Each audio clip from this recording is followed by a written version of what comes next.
Give me one word that you are more than your hair. One word.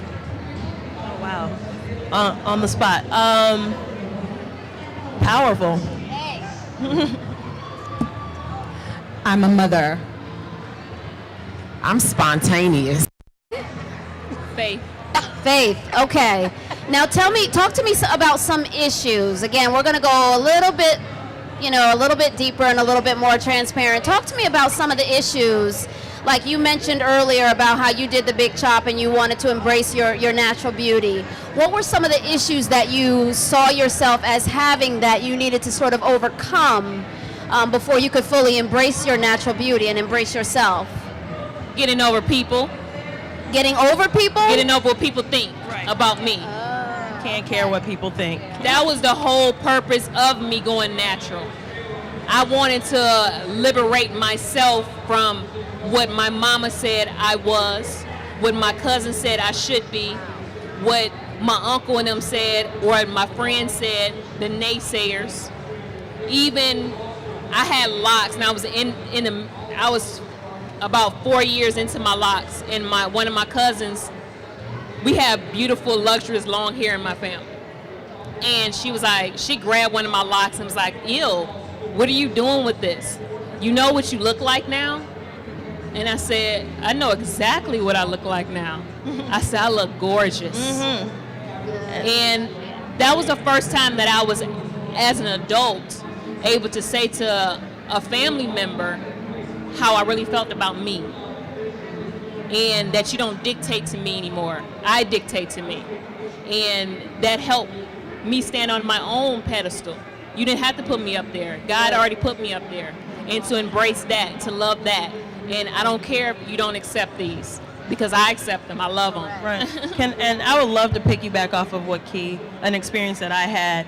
I recently decided to go back to get my master's in business administration, and I was applying at Northwestern, University of Chicago, like all the, the bougie schools. And I remember having a conversation with Tahira about, she was like, oh, so you just gonna straighten your hair to go to your interviews? And I was like, I guess that would be, like, why do I feel the need to straighten my hair? And after that conversation, I said, you know what? Who cares? If they don't want me with my hair in a big fro, because that's how it's going to look most of the time, then they just ain't going to have me. And so I actually ended up going to these interviews, walking in with the fro, sitting in front of a lot of people who didn't look at it like us, and I said, hi, my name is Erica Douglas, and I think I'm the perfect candidate for this program. Yes. Fro and all. Awesome. And that was a moment for me that really determined that I am not my hair, and to this day, I'm there. They chose me, and they saw all, past what my hair looked like, and that gave me more faith and confidence to say that people can look past my hair. That's I want you to also speak to your experience with domestic violence, because one of the things that I really truly believe, I've had family members also, a very close family member who was a victim of domestic violence as well, and I watched her. Yeah, it's hard. It's hard. It's hard. I watched her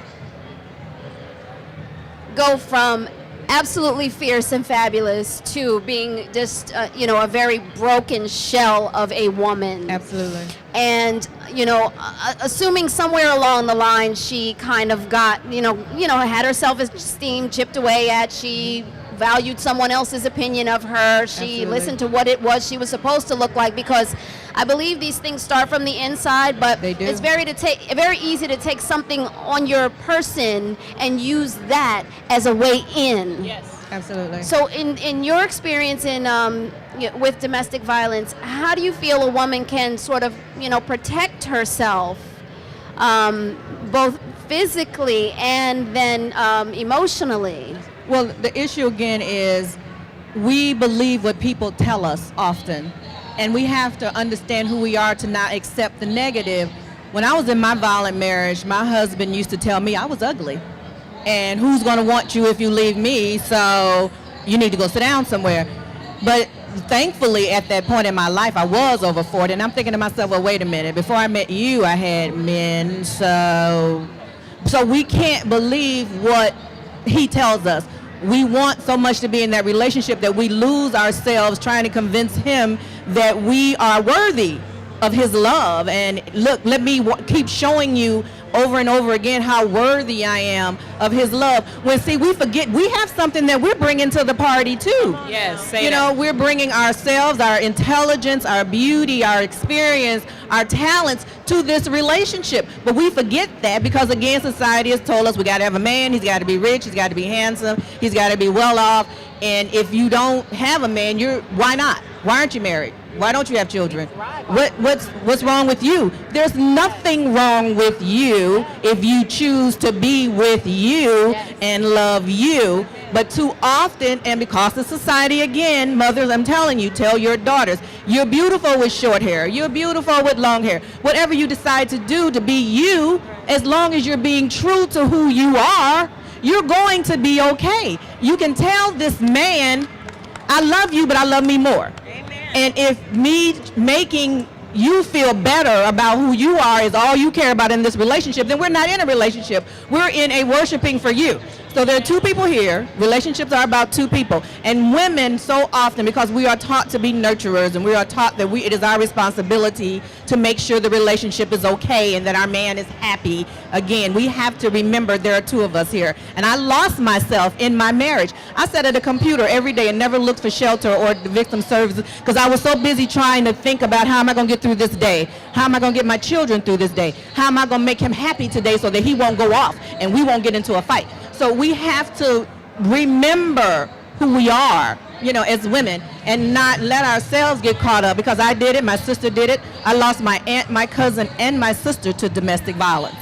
It was Can you say you lost your aunt, your cousin, and my your mother's sister? My aunt, my mother's sister, my first cousin, and my baby sister to relationship violence, because that was our family legacy.